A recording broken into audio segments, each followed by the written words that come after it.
액션 let's go 저 건물을 찾으러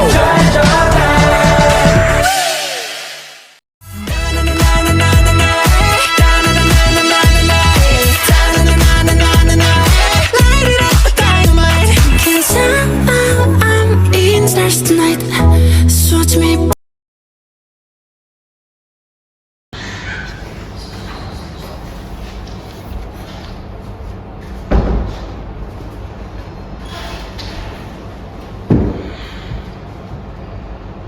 Assalamualaikum warahmatullahi wabarakatuh. Waalaikumsalam warahmatullahi wabarakatuh.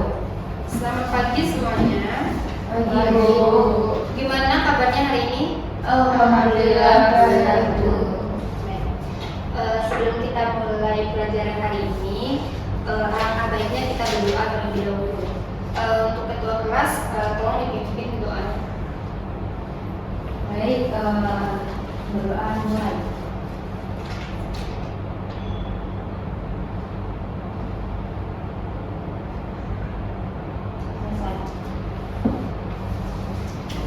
Terima kasih kepada kelas. Baik. Sebelum Ibu memulai pelajaran kita hari ini, Ibu akan mengambil absen terlebih dahulu. Yeni, Hadir Bu. Dinda, Hadir Bu. Vanessa, Hadir Bu. Lisa, Hadir Bu. Siti Anissa. Hadir Bu. Kenapa dia nggak hadir? Hadir Bu. Oh, tadi ya. Oke. Baik, kita akan memulai pelajaran kita hari ini. Materi kita pada hari ini mengenai tentang virus. Ada yang tahu apa itu virus?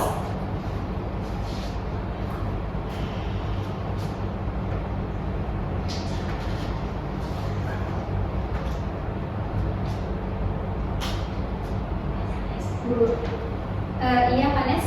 Ayo. Virus adalah agen infeksius terkecil yang memiliki ukuran diameter sekitar 20-300 nanometer. Tidak seperti bakteri yang memiliki dua jenis asam nukleat. Virus hanya memiliki satu asam nukleat, yakni RNA saja atau DNA saja. Benar apa yang dikatakan sama Vanes.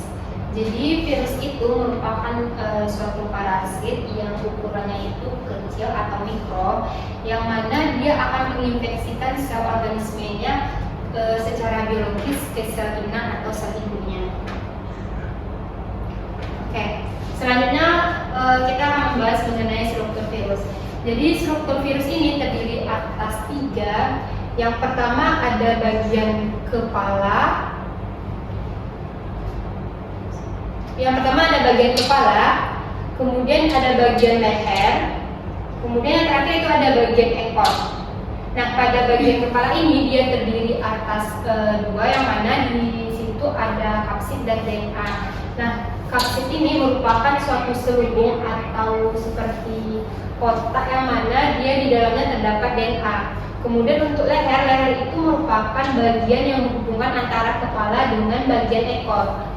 Kemudian ada bagian ekor. Nah, pada bagian ekor ini terdapat ada 3 bagian. Yang pertama ada serabut ekor, kemudian ada papan dasar atau dasar bagian ekornya, kemudian terakhir ada jarum penusuk. Nah, fungsi dari ekor ini yaitu untuk menempel pada sel inang. Nah, untuk fungsi dari jarum penusuk yaitu untuk menginjeksikan si DNA pada sel inangnya.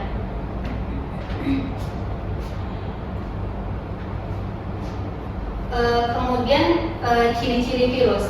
Yang pertama, virus itu dia berukuran mikroskopis, yaitu antara 20 sampai 300. Kemudian parasit ini bersifat obligat. Virus ini bersifat obligat. Kemudian virus ini ada yang berbentuk bulat, oval, berbentuk batang, huruf T, dan juga ada yang berbentuk kumparan. Nah, untuk si virus ini biasanya kapsidnya itu tersusun dari protein yang berisi DNA saja atau RNA. Kemudian si virus ini dapat dikristalkan dan aktivitasnya juga harus dilakukan di dalam sel makhluk hidup.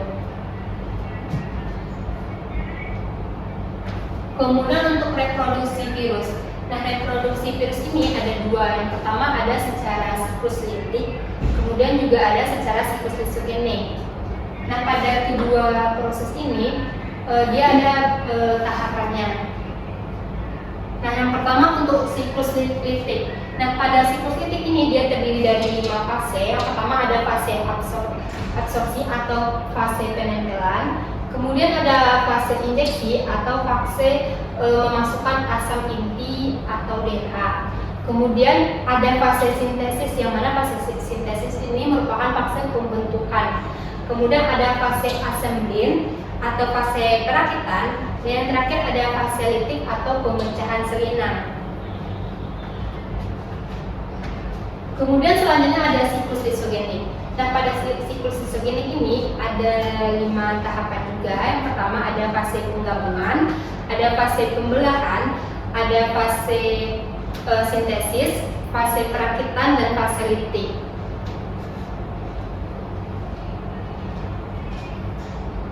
Nah, sebelum kita lanjut ke bagian materi yang lain, Ibu ada video mengenai siklus reproduksi dari si virus ini. Mungkin Anda semua bisa dapat menontonnya dan dapat memahaminya.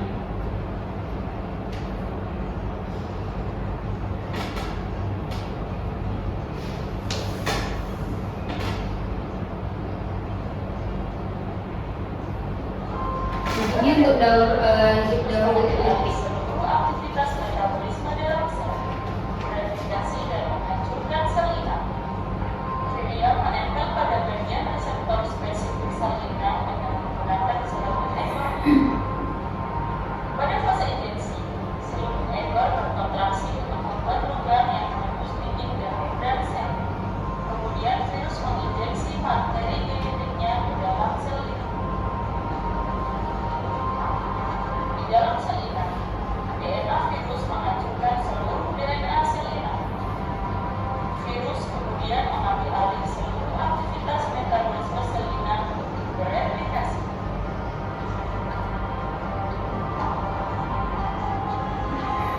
Hasil sintetis berupa asam nukleit dan protein dirakit menjadi partikel-partikel virus yang lengkap sehingga terbentuk virion baru. Virus baru menghasilkan lisosom, yaitu enzim peresap dinding sel inang. Sel inang kemudian pecah dan menyebarkan 100 hingga 200 virus baru. Setiap virus baru tersebut dapat memulai siklus baru dengan menempel pada sel-sel terdekat.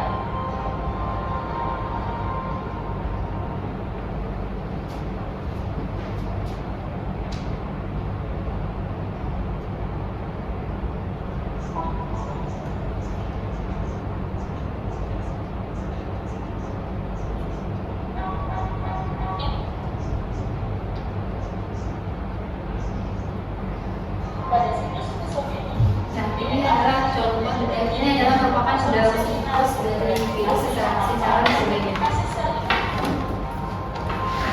bakteri lemah menempel pada bagian reseptor spesifik sel inang dengan menggunakan seluruh ekornya. Pada fase injeksi, seluruh ekor berkontraksi untuk membuat lubang yang menembus dinding dan membran sel. Kemudian virus menginjeksi materi genetiknya ke dalam sel inang. DNA virus menempel pada bagian khusus di dalam sel inang. DNA ini kemudian disebut provirus. Setiap kali DNA virus bereplikasi, provirus juga ikut bereplikasi. Pada setiap sel pembelah, provirus juga akan terbagi pada setiap sel anak. Setiap saat, provirus bisa meninggalkan kromosom sel inang dan memasuki siklus litik. Saat hal ini terjadi, seluruh DNA sel akan hancur dan bagian virus akan terbentuk dan tersusun.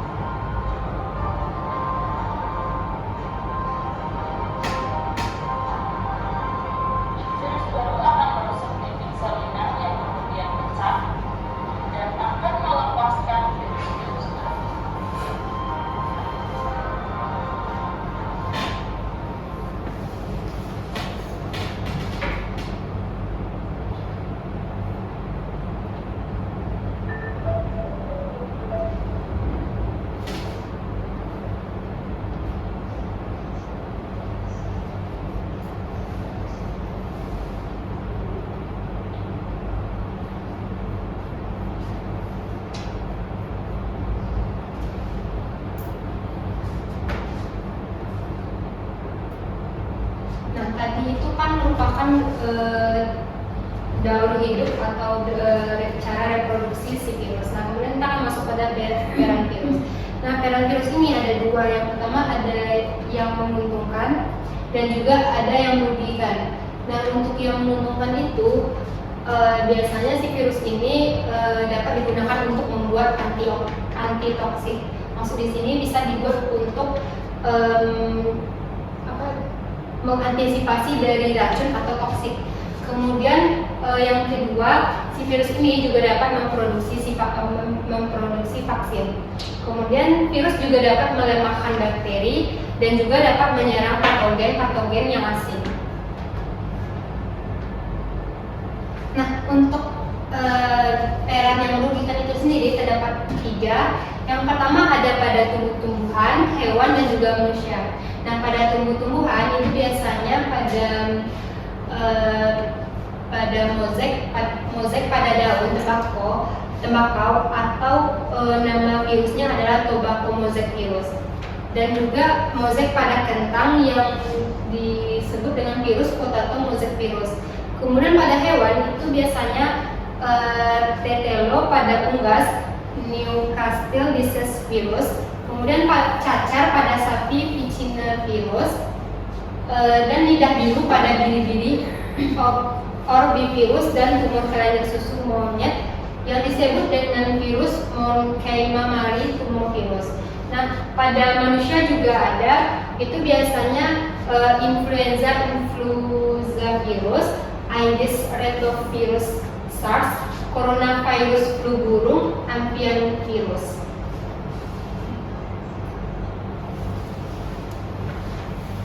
Nah, mungkin itu materi yang dapat Ibu sampaikan pada hari ini. Mungkin dari Ananda ada yang ingin ditanyakan? Apakah sudah paham?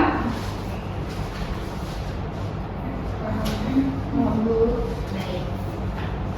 Mungkin jika dari kalian tidak ada yang ingin bertanya, mungkin Ibu yang akan bertanya. Ada yang tahu apa perbedaan virus dengan bakteri? Tahu? Ya. Bakteri adalah sel tunggal yang dapat bertahan hidup sendiri di dalam ataupun di luar tubuh sel.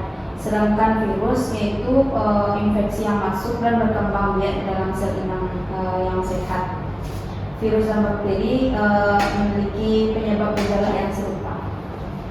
Benar, nah, benar apa yang dikatakan sama ini.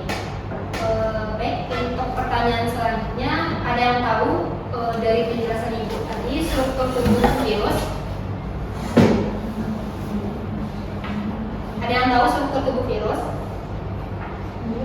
Kalau struktur tubuh virus itu terdiri dari 3, ada kepala, leher, dan ekor. Benar. Contoh-contoh dari virus ada yang tahu? Virus corona, Bu. Ada lagi? HIV, Ya, benar. Terus ada lagi? virus Ebola. Benar. Dan masih banyak contoh-contoh virus lainnya. Ada yang ingin bertanya terkait materi kita pada hari ini? Cukup. Jika tidak ada, mungkin itu saja materi kita pada hari ini. Mungkin untuk pemahaman lebih lanjut akan Ibu kasih beberapa tugas yang akan kalian kumpulkan untuk minggu depan.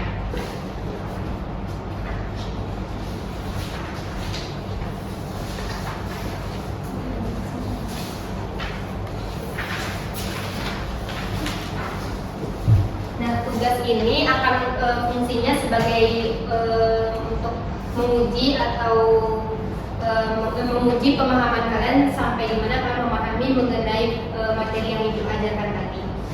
Mungkin hanya itu saja yang dapat kita pelajari hari ini. Mungkin kalian dapat memahaminya. Ibu akhiri dengan wabillahi taufiq wal hidayah. Assalamualaikum warahmatullahi wabarakatuh.